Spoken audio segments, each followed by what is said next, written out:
오늘 이 시간 이물재 선교사님부터 시작한 게 오늘 이제 이번 주요 내용들이 시작되는 건데요. 먼저 제가 제안드리고 싶은 거는 오늘 우리가 이렇게 하다가 뭔가 기록으로 남지 않으면은 그냥 얘기하다가 넘어가요. 그렇지만 우리 또 이성사 선교사님이 저 카메라를 가지고 계셔가지고 저기에 일단은 당기긴 당깁니다. 하지만은 이번에 요 짧은 시간이지만은 여러분들의 발제와 응답 그리고 토론된 내용들을 액티스를 내가지고 선언문을 채택하고 그래야 이제 이번에 우리가 한 일에 대한 보람도 생기고 결과도 생긴단 말이에요. 그리고 앞으로의 우리가 어떤 방향으로 가야 될 것인가 디렉션이 이제 문건으로 나오게 되잖아요. 그러기 위해서는 서기가 필요할 것 같습니다. 그래서 서기를 먼저 선택을 해 주셔야 될 것 같아요. 그래서 한 사람을 두는 게 좋은지 아니면 두 사람을 두는 게 좋은지, 그래서 두 분이서 기록을 해가지고 빠진 거 있으면 서로 이렇게 담고, 아니면은 누가 저기 뭐예요, 요즘 뭐 이게 스마트폰 좋잖아요. 그걸로 그냥 계속 녹음을 해가지고 나중에 정리를 한다든가 뭐 어떤 식으로 하든지. 그래서 서기를 먼저 선택해 주시고, 그 다음에 선언문 채택을 하려면은 선언문 채택 그 위원을 한 3사람 정도 하셔서 그분들이 서기와 함께 기록한 내용들, 그 다음에 뭐가 담겨내면 좋은지 이런 것들을 좀 이렇게 정리를 하셔서 이번에 나오는 발제들 전부 다를 거기서 주요 발제 내용이 뭔지를 썸머리 하셔가지고 그거를 채택을 하신 다음에 마지막 날 우리가 이거 PPT를 볼 수 있잖아요. 그래서 그걸 보면서 문구 수정하고 모두가 어그리 하면은 그거를 우리가 채택을 해가지고 뭐 저기 뭐예요, 뉴스에도 내고 또 사이트도 내고 그렇게 해서 이번에 우리 실적도 좀 삼고 우리 방향도 좀 설정하는 그런 계기를 삼으면 좋을 것 같습니다. 먼저 한번 선택을 좀 해주시죠. 뭐 서기 선택을 하시고 위원 3사람 선택하시고. 우리 저 요번 회의 임시 서기를 임명했잖아요. 예, 기록을 좀 판단하시고. 이현영 선교사님이 주로 이제 좀 많이 해주셨습니다. 우리 저 대회 서기는 우리 한계혁 선생님이 해주시고, 부서기로서 우리 그 이현영 선생님 추천합니다. 네, 그렇게 해서 이 대회를 위한 우리가 진짜 그렇죠. 그 기록을 하고 그 다음에 또 선언문 채택하는데 같이 또 하셔야 또 한국 됩니다. 사람 옆에서 좀 잘 도와주십니다. 그리고 저기 뭐 채택위원 3사람을 또 해주시고, 그러면은 전체 서기까지 하면 5명이 될 수 있는데, 아니면은 뭐 인원수가 많다 그러면은 서기 한 사람은 당연적으로 그 도기에 들어가고 2사람을 또 선택하셔가지고 회장님이 선언문 지명해 채택위원 3명. 3명? 예. 우리 저 이현영 선교사님하고 또 후광태 선교사님이 이런 거에 전문가예요. 선언문 작성. 그래? 그렇지. 지난번 필리핀에 했었어요? 필리핀 선언문 작성 어, 전문가예요. 그럼 보안대 선생님 그렇게 해주시지 뭐. 그런 한 사람 더. 한 분은 더 누가 할까요? 서기가 들어가야지. 서기요? 회장님이 여기 있잖아, 여기. 여기 거기 얼굴이 손흥민이라고 써 있잖아. 선한 분이라고. 선한 분. 회장님이 들어가시죠. 그럼 어떻게 여기로 뭐 3명? 예. 네. 예, 그럼 우리 이현영 선교사님하고 고학태 목사님하고 또 한번 여기 김정기. 김정기 목사님, 회장님은. 저도 들어가 있다고? 예. 그렇죠. 회장님이 들어가야지 뭐. 예, 그렇게 세 사지만. 그렇게요. 예. 이현 이제 오상원 선교사님 그 4분이 되는 거예요. 김정기 선교사까지 하면은. 아, 여기는 우리는 빠지는 게 예, 우리는 저 밑에서 이제 도와주시는 당연하니까. 거. 예. 그러면 선언문 거기 우리 저기 여성 선교사님도 한 번 넣어서 그쪽에도 포괄할 수 있도록 한 번 더 추가하면 좋겠네요. 저요? 여성 여성분 쪽에도 한 번을 기회를 준 여성을 그렇죠. 맞아요. 그거 중요할 것 같아요. 어느 국제회의도 가보니까 맞아요. 나가서 뭐 저기 포럼을 하는데 남자들만 앉아가지고 최다한 거예요. 그러니까 나중에 이제 뒷소리가 들리는 거예요. 네. 여자 한 사람도 없다고. 선생님 아니 D급 경이 안 좋아요. 그러면 저기 조선교사님 같이 들어가시죠. 지금 또 현직 또 여성국가위원장이시잖아요. 맞아요. 네. 그래서 예, 그러면 그렇게 4분이 되시는 겁니다. 오세환 선교사님, 그리고 또 김정규 선교사님, 고광태 선교사님, 준영 선교사님, 그리고 2분 기록하시는 분은 당연히 해가지고 그 기록을 가지고 선언문을 이제 만드셔야 되니까 이렇게 하시면 좋을 것 같습니다. 또 그냥 아니에요. 헛소문이 나가지고. 자, 그럼 저한테 주어진 시간 지금 한 35분 정도 있는데요. 달려보겠습니다. 이번에 그 확대 임원회의가 이제 3차를 이제 맞이한 것 같습니다. 그래서 1차 3년 전에 시작을 해서 그때도 1차도 우리가 이 태국에서 그때도 로얄 벤저 호텔에서 한 것 같아요. 그죠? 네. 네, 여기서 했었고, 그다음에 2차는 이제 여성 선교사 대회 할 때 한국에서 했었고, 그다음에 이번에 또 컴백해서 이제 태국에서 갖게 됐는데, 이 모습들이 이렇게 대표 되시는 지도자, 선교 지도자들이 모여서 이렇게 회의를 갖는다는 게 우리 한국감리교회에 큰 발전을 가져올 수 있는 계기가 제공되고 또 동기가 부여되고, 또 특별히 이번에는 뭔가 좀 전문성을 가지고 회의를 해도 하는 게 좋지 않겠는가. 이게 임원에서도 그런 결의를 해주셔서 굉장히 또 복음 신무자 한 사람으로서 굉장히 비전을 갖고 또 기대를 갖고 출발할 수 있다, 이렇게 생각이 되어집니다. 저는 이번에 선교 그 포럼 내지는 또 지도력 개발 회의를 가지면서 우리가 이제 여러 가지 선교 분야가 있지 않습니까? 그렇지만은 한국 선교계에서도 기초로 가지고 있고, 또 바로 여기서부터 우리의 선교가 시작되고 또 고민거리가 생기고 출발점이 생기지 않겠는가 하는 것이라고 한다면은 이번에 발제의 이제 6대 과제로 이렇게 세운 거, 그것이라고 생각이 되어집니다. 그런데 그 중에 이번에는 하나 빠진 게 이제 선교 이론 내지는 이제 그 신학적인 부분을 정리하는 부분인데, 그건 아무래도 어떤 그 신학자가 이제 그래도 우리 가운데 좀 있어야 될 필요가 있고, 그런데 이번에 좀 부재하게 됐습니다. 그래서 이번 기회에는 그 분야만, 이론과 신학이라는 분야만 좀 제외하고, 그리고 이제 선교 지원, 행정, 그다음에 훈련, 파송, 그리고 또 뭐가 있죠? 동원. 네, 복지는 복지? 동원. 그건 동원이죠. 네, 동원. 그다음에 전략입니다. 전략. 우리가 고민하는 그런 부분들의 여러 가지 분산되어 것을 공통점을 모아가지고 이렇게 뽑아내면은 아마 여기 한 6가지 분야에서 추스릴 수 있겠다, 이렇게 생각이 되어집니다. 그래서 여기서부터 시작해서 그 다음에 또 이런저런 문제들을, 이슈들을 거기에 다 접목시켜가지고 붙여서 더 발전시켜 나가는 계기를 삼는 것이 이번 모임의 핵심이지 않겠는가, 이렇게 생각을 해봅니다. 그래서 그 부분을 뒷부분에 다시 한번 정리를 하면서 저는 이런 생각을 해봅니다. 우리가 지금 지난 30여 년 동안 너도 나도 가리지 않고 선교 현장으로 뛰어 나갔던 것이 바로 2000년 이전의 우리의 모습이지 않았는가.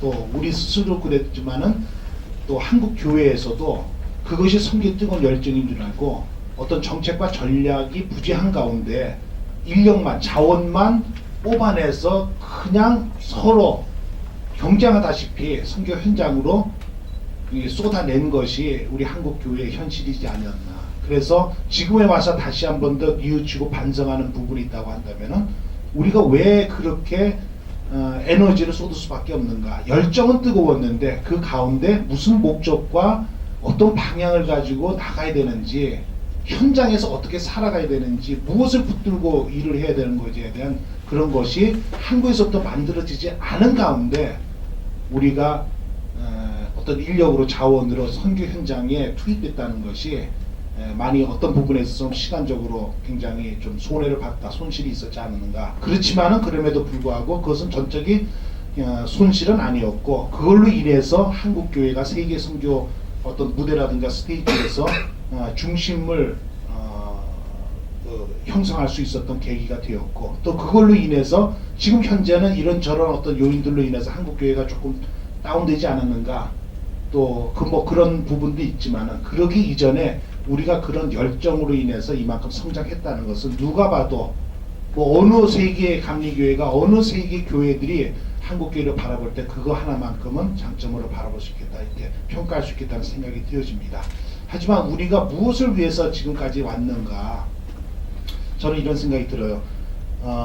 지금 저도 제가 맡은 분야 중에 하나가 선교사 인준하는 과정, 선택하는 거 그런 부분인데 대부분 다 이제 지금 현재도 그렇습니다. 사실은 내가 어느 나라로 가겠습니다. 이제는 그런 시대는 지나지 않았는가. 선교 대상을 놓고서 어느 대상을 위해서 나는 그 종족 선교사로 내가 가겠습니다. 내지는 어떤 그런 특수 분야에서 그 비즈니스면 비즈니스에 나는 선교사로 가겠습니다. 그 이전에는 우리가 욕심이 컸는지 그 나라 하나를 다 통째로 품고 나간다는 그런 마음에 국가라는 생각을 많이 갖고 나갔던 것 같아요.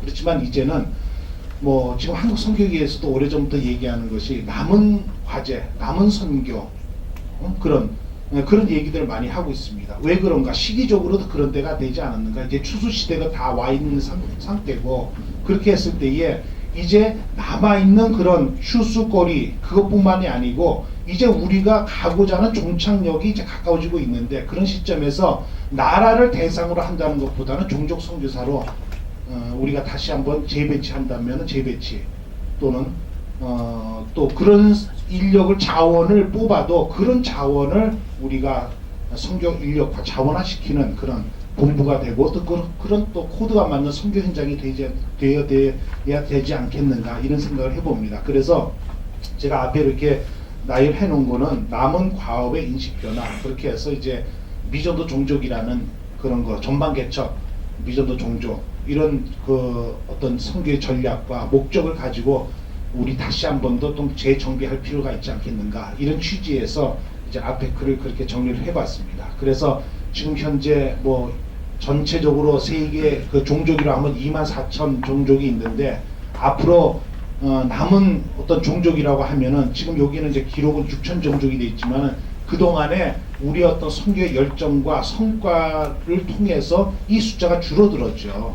그래서 6,000 미만의 종족이 앞으로 우리 남은 어떤 선교 대상이고 우리가 또 앞으로 달려가야 될 그런 정점이 아니겠는가. 그렇다고 한다면은 우리 교단 선교회도 본부 선교국도 그런 취지에서 다시 한번 선교 전략 내지는 선교 정책을 다시 한번 좀 재정리하는 그런 계기를 삼아야 되지 않겠는가 저는 이런 생각을 좀 해봅니다. 그래서 앞부분에 대해서 이제 미전도 종족 특별히 전방 개척 선교 측면에서 우리가 한번 뜻을 다시 한번 모아보자 이런 생각을 해봤고요. 24페이지 보시면은 미전도 종족 선교를 그동안에 해왔는데 그랬는데 20세기를 마감하면서 21세기에 들어오면서 톳 존슨이라고 하는 사람이 그러면 우리가 과연 미전도 종족 선교를 24,000여 개 종족 선교를 하다가 17,000 종족을 그동안에 우리가 선교를 해왔어요. 그런데 앞으로 남은 것이 6,000 종족이라고 한다면은 과연 우리 가운데 미전도 종족 선교를 한 퍼센테이지가 지난번에 26%라고 했는데 26%의 선교사 아니면은 나머지 74%의 선교사는 그러면 미전도 종족 선교를 안 하고 그러면은 무슨 선교를 했느냐? 결과적으로 조금 건방진 얘기지만 74%의 선교사는 전도된 대상을 선교를 하지 않았는가? 뭐 이런 이제 통계적으로도 그렇게 비판 아닌 평가를 이제 할 수가 있겠죠. 하지만은 제가 말씀드리고 싶은 거는 26%의 선교사님들이 미전도 종족을 진짜 온전히 그러니까 그 종족 미전도 그리고 선교 대상인 종족을 대상으로 선교를 하고 있느냐 그랬더니 이게 톳 존슨이라고 하는 학자가 낸 거는 26% 중에서도 2.4%가 진짜 오리지널리 미전도 종족을 하고 있더라. 이런 이제 발표를 함으로 인해 가지고 선교가 다시 한번 뒤집히는 그런 역사가 과거에 있었죠. 그래서 여기 도표를 보시면은 수직적으로는 왼쪽으로는 unreached people, reached people 이거는 불신자 입장에서 바라보는 이제 수직 코드입니다. 그 다음에 수평적으로 보면은 전도 대상 종족, 선교 대상 종족 그래서 기독교인 관점에서 이렇게 이제 이 그래프를 통해 가지고 저 한번 차트를 한번 설명을 하고자 하는 거죠. 간단하게 말씀드린다면은 왼쪽에 이 기점에 되는 게 교회죠. 그러면은 이 교회 수평적으로 기독교인 관점에서 수평적으로 보면 교회에서 거리가 가까운 쪽 먼 쪽으로 비교를 한다면 가까운 쪽과 먼 곳은 뭐의 차이냐면 언어적으로 문화적으로 지역적으로 가깝고 멀다는 거죠. 그래서 지금까지 트렌드를 보면은 교회에서 가까운 쪽에 있는 대상을 전도 대상 종족이다.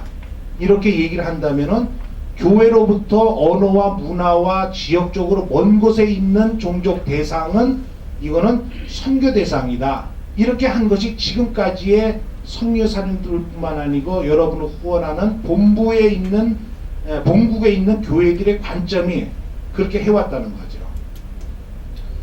그래서 기독교인의 관점에서 보면은 교회에서 가까운 쪽은 전도 대상이고 먼 쪽은 선교 대상이다.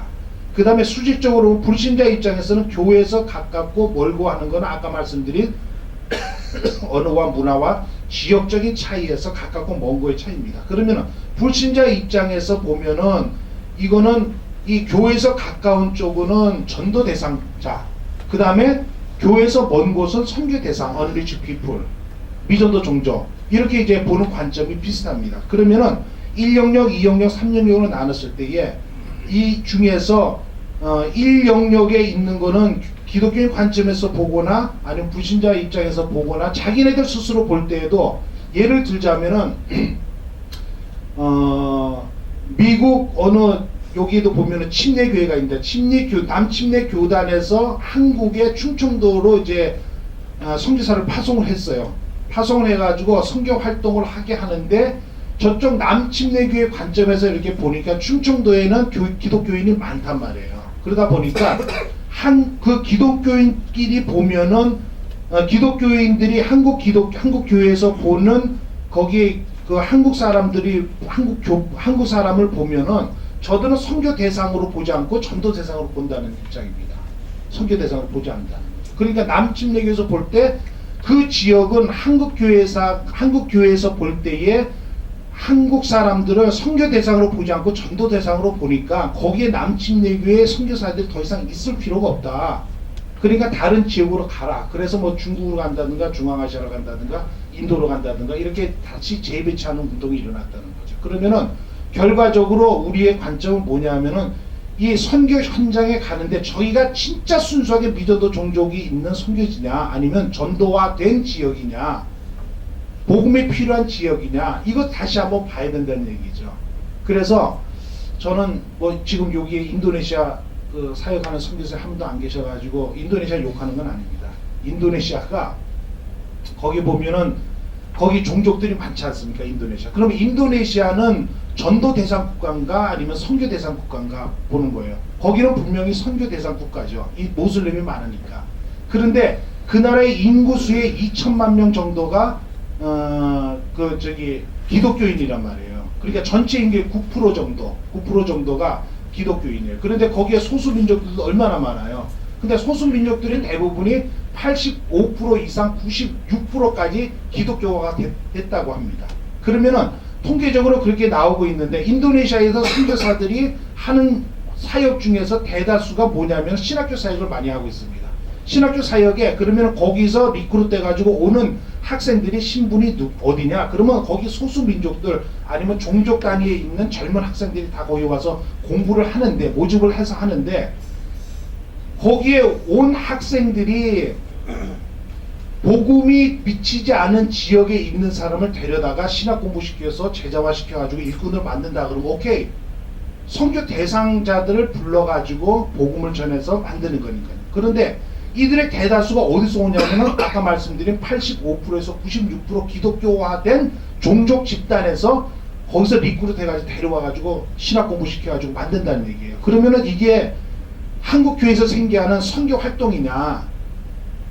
복음화된 지역에 있는 사람을 불러다가 거기서 공부를 가르치는 격이 되다 보니까 그거는 우리가 착각하고 있는 거다. 선교 대상자를 발굴해가지고 복음에 미치지 않은 사람을 대상으로 해서 제자를 만들어내는 게 이제 신학교에서 하는 인도네시아 하는 신학교에서 하는 사역이다. 착각을 한다는 얘기죠. 그러니까 전도 복음화된 지역에서 우리가 선교를 한다라는 착각을 하지 않느냐. 이런 점에서 다시 한번 우리 스스로 한번 재확인해보자는 차원에서 제가 이 도식을 이제 이 차트를 통해 가지고 말씀을 잠깐 드리는 겁니다. 그래서 우리가 진짜 복음에 미친 전도 대상 국가에서 우리가 일을 하고 있느냐?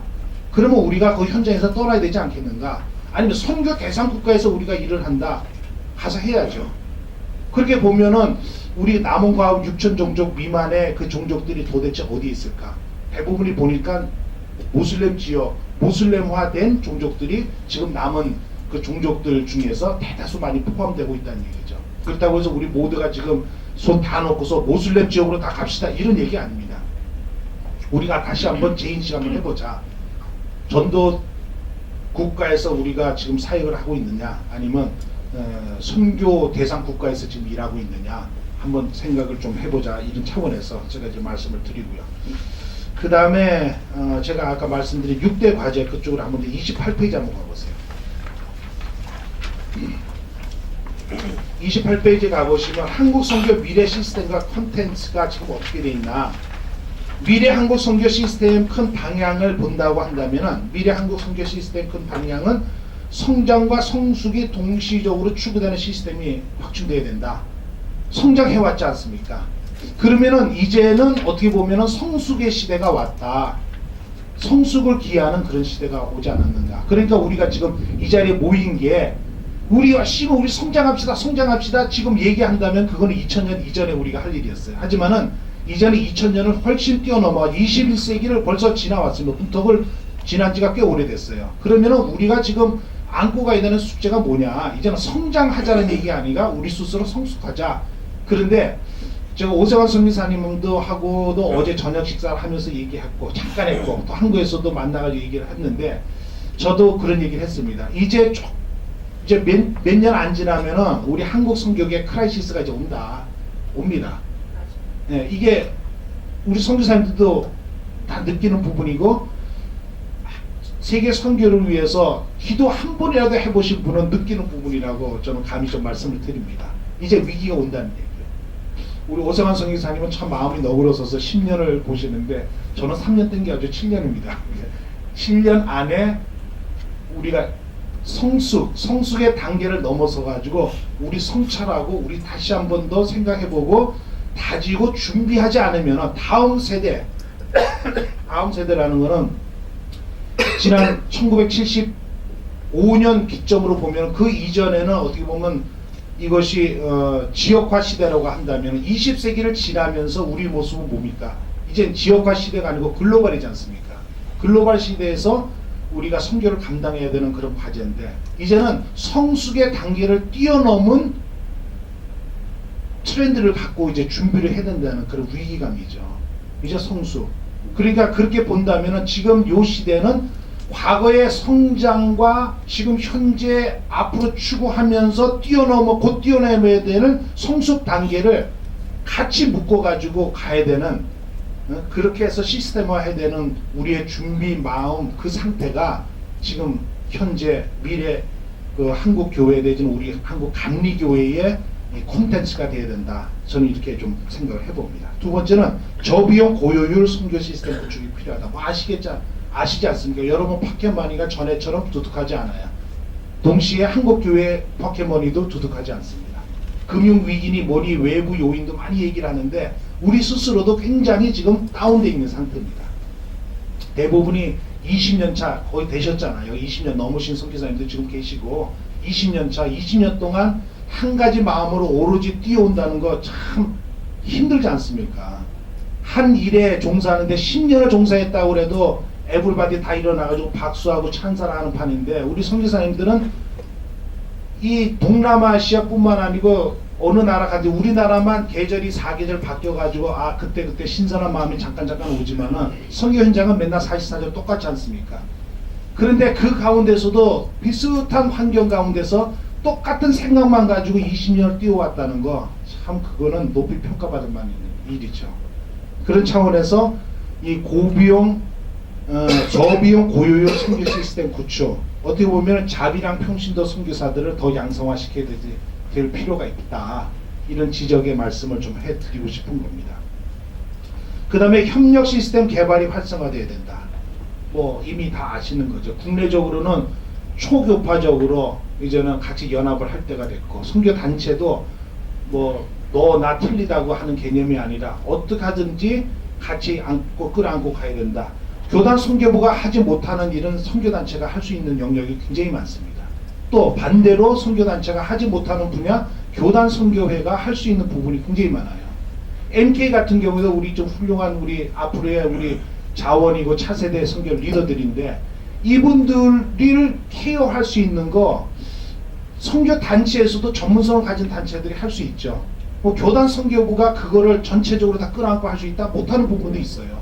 그런 차원에서 서로 협력을 해야 된다는 거.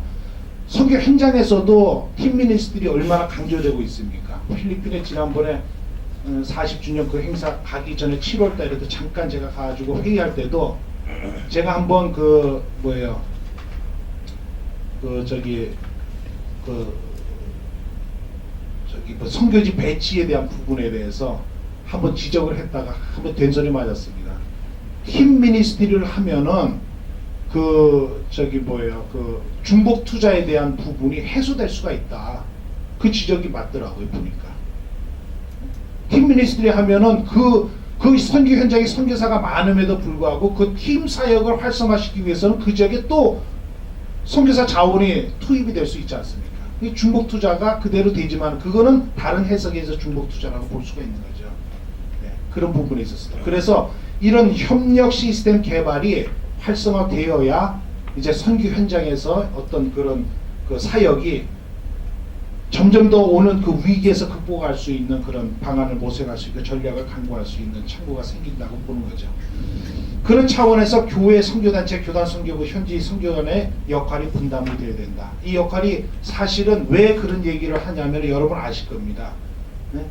교회가 할 수 있는 교회가 그러니까 이 선교단체가 할 수 없는 부분은 교회가 하는 경우가 있고 교회가 할 수 없는 부분은 교회가 뛰어넘으면 안 되는 선교단체만이 할 수 있는 부분을 교회가 맡아가지고 하는 그런 막 무질서한 그런 형태들이 있어요. 그래서 분명하게 선교사가 할 수 있는 부분, 본부가 할 수 있는 분야, 그 다음에 또 교회가 할 수 있는 거, 선교단체가 할 수 있는 부분을 그런 거를 이제는 어나리시스를 분명하게 해가지고 전문성을 가지고 우리가 함께 일을 도모해야 된다. 이제는 그렇게 가야 된다는 얘기죠. 그리고 중복투자 지향하고 선교자원의 분산과 배치 역할 분야. 네. 이 팀 선교를 통해서 다시 한 번 더 재해석을 해야 될 때가 왔다는 말씀이죠. 그 다음에 세계 교회 선교에 동참할 한국교회 역할을 찾는 거. 이건 뭐 끊임없이 우리가 진짜 뭐 세계 선교 중심 무대에 서서 우리가 고개를 쳐들어도 다른 어떤 교회도 우리 바라볼 때 제대로 바라볼 수가 없을 겁니다. 우리가 하도 빛나고 뭐 건방진 얘기겠지만은 그렇지만은 그래도 동반자 역할을 우리 한국감리교회가 발휘할 때에 더 세계 선교는 더 활성화될 수 있는 그런 계기를 삼을 수가 있겠죠. 그 다음에 선교지 중심 시스템이 활성화되겠다. 선택과 집중을 통해서 선교지를 특화하는 거 그런 거. 그 다음에 뭐 선교지 그러기 위해서 선교지 개발을 끊임없이 추구하고 개발하고 거기에 필요한 자원들을 발굴해 가지고 투입시키는 그런 일까지도. 그래서 타겟 프로젝트 뭐 중국 선교사회에서 잘하고 있는 어떤 전략이면서 협력 사역의 하나의 모델이라고 하면 아마 이게 타겟 프로젝트를 세워서 어느 지역에 그 선교의 허브가 어디냐 중국 내에서도 뭐 이런 거를 스스로 선교사회에서 개발하고 모델을 창출하고 거기에 대해서 어떤 재정이 필요하면은 서로가 그거를 이제 재정을 거출해 가지고 거기에 투입을 해서 선교사를 발굴해 가지고 보내는 거. 그래서 1차 한 것 중에 가신 분이 박신서 선교사님, 박신서 선교사님이 그 타겟 프로젝트를 통해 가지고 선교사를 발굴해 가지고 이 선교사회에서 그분을 후원하면서 거기다가 파송을 하는 거예요. 이런 분야들 이것이 비록 어느 나라에서 이제 하는 것도 중요하지만 이제 전체적으로도 그런 일들이 우리 가운데서 좀 마련되어서 선택과 집중을 통한 선교지 특화를 시키는 그런 일들이 끊임없이 이제 앞으로 일어나야 될 그런 시대가 이제 앞으로 온다는 거죠. 그 다음에 본부는 필드 지원의 전문성을 살려야 된다. 그래서 이제 뭐 오래전에도 제가 관리부라는 이름은 이제 앞으로는 없을 거다. 그래서 이제 그게 지금 문구화되지 못하는 아직도 이제 우리 이제 본부가 아니고 우리 한국감리교회가 본국이 아직도 어선한 가운데 있어가지고 그래서 이제 내년에 입법의회를 하면은 사실은 지난 11월 달에 임시 입법의회 할 때에 그게 임시라 좀 그렇긴 했어도 거기다 올렸는데 그거는 싹 빼고 다른 것만 막 그렇게 하시더라고요. 장년개정위원회에서. 그래서 이제 이 본부 시스템도 지원 시스템으로 좀 체질을 좀 바꿔야 된다 이런 생각을 해봅니다. 선교지와 본부가 구분되고 필드 자체 전략 개발하고 감리교적인 선교 신학을 개발하고 그 다음에 상황하게 된 선교 전략을 개발해야 되는 필요성이 있다고 보는 겁니다. 그리고 이제 이 6대 과제에 대해서 제가 보내드린 공문에도 이 기록이 그대로 이제 남아 있는 건데요. 여기에 대해서 다시 한 번 더 제가 좀 재연의 말씀을 드리고 제 말씀을 좀 끝내려고 합니다. 그래서 이론적인 연구가 우리가 필요하다. 뭐 우리 그 오래되신 선교사님들도 그런 얘기 많이 하지 않았습니까? 우리 끊임없이 선교사로 나가서 열심히 일을 하고 뭐 정책이 있건 전략이 있건 우리는 주어진 일에 이것이 우리 일이니까 맡겨진 일이니까 빚 갚는 마음으로 열심히 우리가 지금까지 땀 흘리면서 일해왔다. 그런데 그런 일들을 하게끔 모티베이션을 제공하고 하는 그 프린서플을 지나서 그것보다 좀 더 그 레벨이 높은 단계 띄어러지가 없잖아요. 우리 띄어리가 없지 않습니까? 그래서 거기에 대해서 감리교 선교 신학을 만들자 이런 얘기를 끊임없이 많이 해오셨어요. 그게 꼭 있어야 되죠. 요즘은 뭐 여러분 아시다시피 이번에 한국에서 KWMA 중심으로 해가지고 제6차 세계 선교 전략 그 회의가 있었고 제1차 권역별 선교 전략 회의가 있었습니다. 거기서 이제 얘기하는 게 뭐 자신학이니 자선교학이니 뭐 이런 얘기 많이 하지 않습니까? 그래서 저도 이제 그런 측면이라기보다는 우리 내적으로 우리 감리교적인 그런 선교 신학이 좀 필요하지 않느냐 그런 측면에서 지금 현장 지금 아시아권이 대다수가 지금 선교사님들 많이 분포되어 있는데 우리 가운데서도 그래서 아시아 선교 신학 현장에서 현장 선교 신학이 좀 나와야 된다는 거죠. 그래서 그런 것들이 모아진다면은 끊임없는 노력을 통해서 그래서 우리 한국 감리교회 세계 선교 신학이라든가 아니면은 감리교회 선교 신학을 만들어 나가는 노력이 끊임없이 좀 있어야 되겠다 이런 생각을 해봅니다. 그래서 그것이 성경적인 관점이 역사적이든 문화적이든 아니면 전략적인 관점에서 통합적인 어떤 그런 감리교적인 선교 신학 그런 이론을 토대로 한 선교 신학이 이루어져야 되는데 그 부분이 우리가 함께 해야 되는 부분이죠. 선교 현장에 없는 감리교 선교 신학이 있겠습니까? 그러니까 그 신학의 자원과 재료는 리소스는 벌써 선교 현장에서 만들어져 가지고 그것이 검증되고 통폐합돼 가지고 통합적인 그런 그래서 감리교 신학 그러니까 여러분들이 감리교 신학을 써 나가시는 부분이고 주체가 되시는 거죠. 그래서 그러기 위해서는 이제는 지금까지 해왔던 우리의 그 모임들 어떤 성격의 모이든지 그런 모임들이 어떻게 보면은 전략적인 그런 모임들 어떻게 보면 다시 말씀드리면은 선교 전략 포럼이 되고 선교 전략 뭐 세미나를 넘어서서 그런 어떤 모임들이 자꾸 권역별로 아니면은 우리의 필요에 따라서 뭐 문화권별로 한다든가 아니면 언어권별로 한다든가 종교권별로 한다든가 그렇게 해서 그런 자료들이 모아져서 결국은 우리의 자생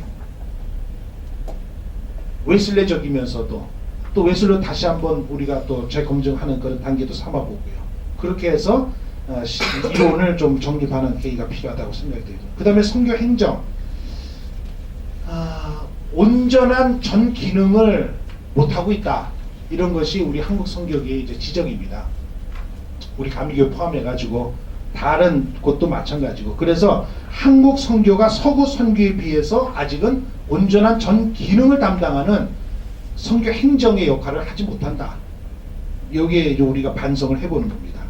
이미 은퇴 선교사님들만 봐도 그렇지 않습니까? 우리가 뭐 전 기능이라고 말씀드린다면은 머리부터 발끝까지 이거 아닙니까 사실은? 요라면서 부동까지 말은 많이 해왔어요. 하지만 그거를 뭘 가지고 이제 요람에서 무덤까지 전 기능을 하는 행정을, 선교 행정을 온전히 감당할 수 있겠는가? 뭐 예를 들자면은 은퇴 선교사들 보면은 우리 한국 감리교회도 보면은 앞으로 5년에서 10년 지나면은요, 우리 지금 앉아 계신 선교사님들도 10년 지나면 은퇴하지 않겠습니까? 대부분 아마 나이대가 그러신 것 같아요. 뭐 저도 거기서 벗어날 수는 없습니다. 그때 5에서 10년 정도 된다 그러면 은퇴하는 선교사님 숫자가 얼마 되는지 아십니까? 제가 그 통계를 오래전에 내봤습니다. 1000명이 넘습니다. 지금 현재 1118명이에요. 10년 동안 또 한 몇백 명이 늘어나겠죠. 예? 그거는 뭐 그대로 이렇게 딱 채워지는 거고, 나가면 또 채워지는 듯이. 그런데 지금 우리 계시는 선교사님들 이제 다 은퇴하시는 거예요. 그때 가면. 그러니까 1000명이 넘습니다. 은퇴 선교사가. 곧 오잖아요. 5년만 봐도 거기서 뭐 40%가 5년 있으면은 그렇게 된다라고 이제 우리가 통계적으로 볼 수가 있어요. 이거 굉장히 참 시급한 문제고 걱정거리죠. 그래서 그런 분들을 위해서 오늘 이번에도 우리가 분야별 발제하실 때도 우리 우리 황성 기사님이 이제 그 복지에 관련된 부분들 말씀을 해주시겠지만은, 이게 앞으로 미래 한국 선교 행정 발전을 위해서 봉복 행정뿐만 아니고 우리 지금 그 지원하는 시스템을 가지고 있는 그런 지체들이 또 그런 체제가 어떻게 바뀌어야 된다는 거, 그거는 뭐 불보듯 뻔한 일 아닙니까? 그 어떻게 바꿀 것이냐, 이런 부분들이 좀 강구가 될 필요가 있고요. 동원 지금까지 사실은 뭐 우리 한국 교회를 중심으로 해가지고 지도를 볼 때에 이 원형으로 이렇게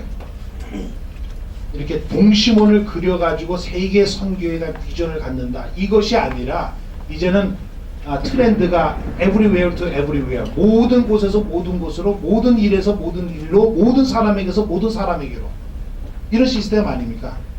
그러니까 선교로 그냥 모든 게 이동을 해야 된다는 거예요. 이제는 어느 뭐 개인이 해야 되고 어느 국가가 해야 되고 어느 교회가 해야 되고 이런 것이 아니라 everywhere to everywhere, 이런 시스템. 그러니까 동원이라는 자체도 한국이 거점이 돼가지고 선교사를 파송하고 이런 것이 아니라 해외에 있는 한인교회뿐만 아니고 한인교 소사이어티도 물론 그렇고요, 해외에 있는 교회들도 마찬가지고, 어디든지 십자가만 다렸다 그러면은 다 동원이 돼야 되고 리크루트 돼야 되고 자원이 되고, 이런 때가 이제 왔다는 얘기 아닙니까? 그래서 요즘 얘기하는 게 사회적 재능 기부 뭐 이런 얘기 많이 합니다. 그래서 은퇴를 앞둔 분들, 그런 분들도 everywhere to everywhere, every man to every man, 이게 맞는 얘기 아닙니까? 은퇴하신 분들도, 그러니까 UMC 같은 경우에도 선교 현장에 가면은 나이 드신 분들이, 은퇴하신 분들, 리타이어 하신 분들이 와가지고 가르치시고 자원봉사하시고 뭐 이렇게 하시는 것들 많이 보고 있는데, 우리 한국 교회도 이제 그런 때가 온 것 같습니다. 그래서 그런 분들을 모집을 해가지고 그런 분들이 나가서 그런 전 기능을 선교 현장에서 함께 우리가 동반자 역할로 그 팀 미니스트리 가능하죠. 그렇게 해서 해야 되는 그런 동원 시스템이 다시 한번 구축될 필요가 있고, 선교 훈련 파송 부분에 있어서도 실버들을 이제 선교 현장에 투입시키는 그런 부분, 그리고 제가 좀 아쉽다 그러면은 training for trainers, 전문 트레이너가 필요하지 않겠는가, 선교 훈련에도 전문 트레이너가. 그래서 그런 분들을 선교 현장에 계신 분, 여러분 가운데서도 그런 부분이 있다는 얘기죠. 제가 지난 7월 달에 필리핀 우리 선교사회 만났을 때도 제가 이런 얘기를 좀 하긴 했습니다. 그래서 우리가 좀 시스템화를 좀 하려면은 우리 가운데 선교사님 가운데 행정가가 나오고 동원가 나오고 전략가 나오고 훈련 트레이너가 나오고 그런 게 좀 시스템화할 필요가 있다는 말씀을 좀 드리는 겁니다. 그래서 그런 자원들이 있어요. 우리 지금 여기 앉아 계신 분 가운데서 있습니다. 그 여러 하는 사람들이 있지만은 또 많은 사람들 가운데서도 여러 가지를 담당할 수 있는데, 특별히 잘하는 분야를 가지고 계신 분, 그 캐릭터를 가지고 계신 분, 선교사님들 계세요. 그런 분들은 보면은 저 부분은 동원하는 데 능력이 있다. 또 오세관 선교사님 또 잘하시는 분야도 있고, 또 우리 이경승 우리 전사님도 앞으로 비전이 있는데 뭔가 잘하는 부분이 있단 말이에요. 그러니까 그런 것을 좀 특화시켜 가지고, 저는 시간이 좀 걸리더라도 제 개인적인 생각은 그래요. 계신 분을 이제 모셔다가 콜링 해가지고 같이 일을 동원하는 거, 이것도 좋은데 시너지도 좀 더 좀 많이 일으키기 위해서는 전문성을 좀 더 트레이닝을 좀 받아가지고, 예를 들어서 세계의 어느 전문 기구에 리크루트 해가지고 우리 선교사님 이런 부분에 행정가 동문가 전략가 뭐 이런 부분에 있어서 해서 그분을 거기다가 풀 스칼러십을 들여가지고 거기서 연구를 하고 학위를 하고 그 다음에 경험을 가지고 들어오셔서 함께 하자는 얘기죠. 이런 시스템이 좀 필요하지 않겠는가.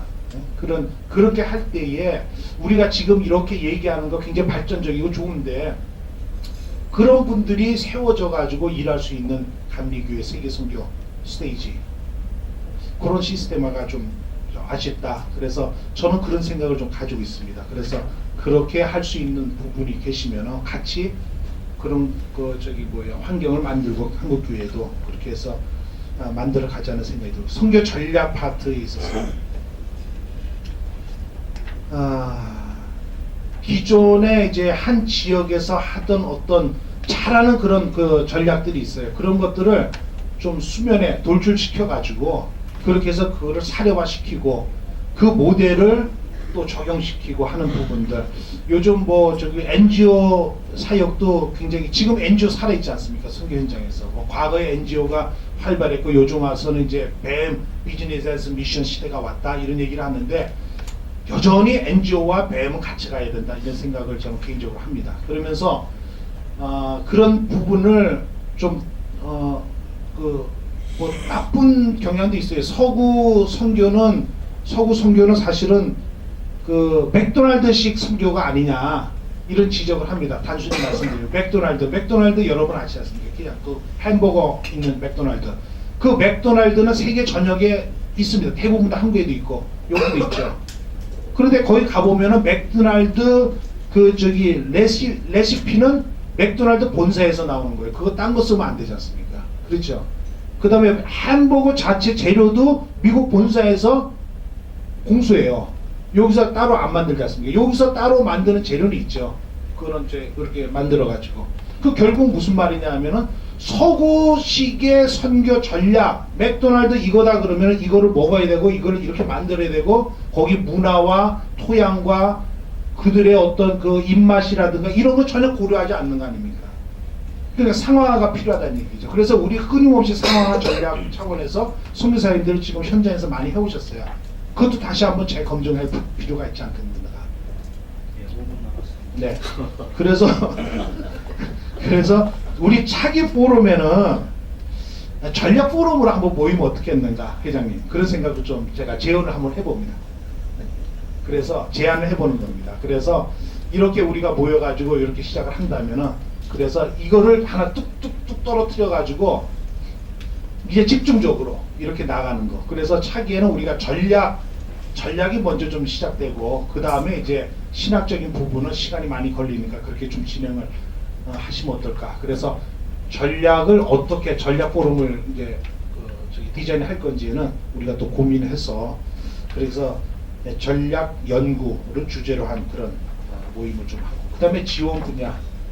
그렇습니다. 그래서 이 지원 분야는 우리가 지금 현재 한국 교회도 보면은 이게 선교사 케어 표준화 마련이라든가 아니면은 국내 지원 체제 구축을 위한 거, 그 다음에 MK, 여기는 MK뿐만 아니고 MP도 요즘은 얘기를 많이 하고 있습니다. 여러분을 보내는 페어런스, 미셔너리 페어런스를 어떻게 케어하고